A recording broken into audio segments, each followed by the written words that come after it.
Psychotherapy is good for mental health, but it can be very expensive too.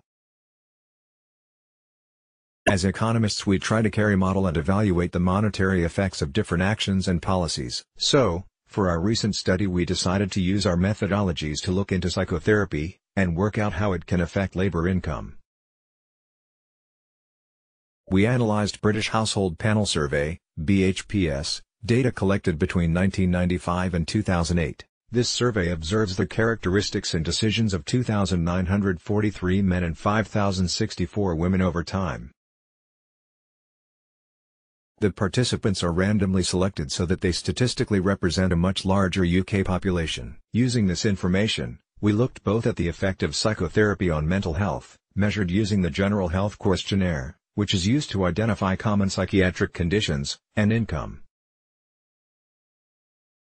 The results are clear and robust. Psychotherapy helps people improve not only their future mental health, but also their future income. However, when looking at the data, it soon became clear that results would differ according to gender. In fact, it turns out that men benefit significantly more economically than women from psychotherapy. The BHPS data shows that men who reported having had stress and mental problems, and consulting a psychotherapist, experienced an income increase of 13% in the subsequent year. For women, the income increase was only 8%.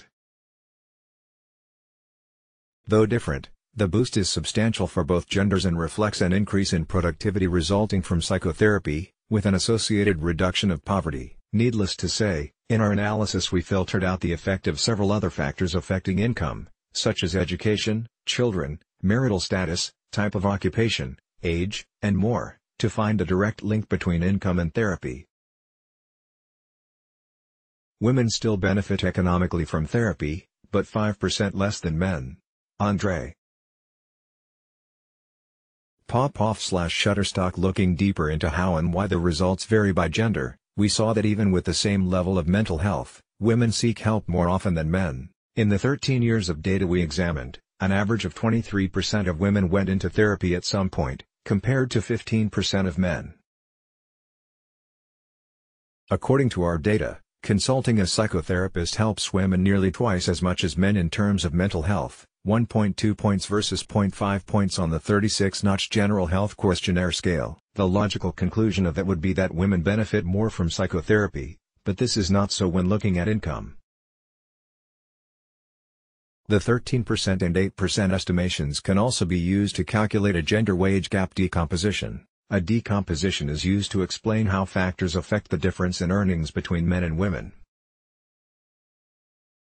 Ultimately, here the decomposition shows that psychotherapy accounts for 2% of the 5% difference between men and women's boost in earnings, even though more women than men seek treatment. To understand why this is so, we need to look beyond economics and into psychology. Gender discrimination in the workplace is highly correlated with poor mental health.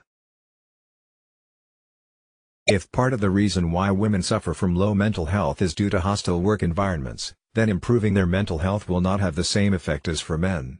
Personal psychotherapy cannot solve the problems of a discriminatory workplace. But our findings don't mean that anyone should rush out to pay for therapy in the hopes of an income boost. Increasing the provision of free or affordable mental health care is paramount to obtaining a healthy and productive society. A 13% and 8% increase in income per capita is well worth the cost. What's more, stigmatizing social norms and gender workplace discrimination are still huge obstacles to obtain a healthier society that need to be properly addressed. Several steps have been taken by the UK in recent years, including the government's 5-year forward view, recommendations for the overhaul of different areas of the NHS, including mental health, but a lot more can be done to remove the stigma, and increase and improve mental health services. Let's block ads. Why?